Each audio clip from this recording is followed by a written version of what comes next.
You ask Tiger to solve. This deals with linear equations with one unknown. The final result is p equals -14. Let's solve it step by step. Simplify the expression. Combine the fractions. Combine the numerators. Group all constants on the right side of the equation. Subtract 12 from both sides. Simplify the arithmetic.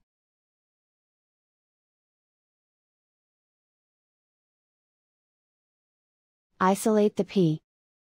Multiply both sides by inverse fraction 7/3.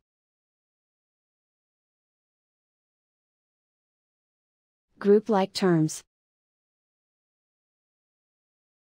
Multiply the coefficients. Simplify the fraction. Multiply the fractions. Simplify the arithmetic. And so the final result is p equals -14.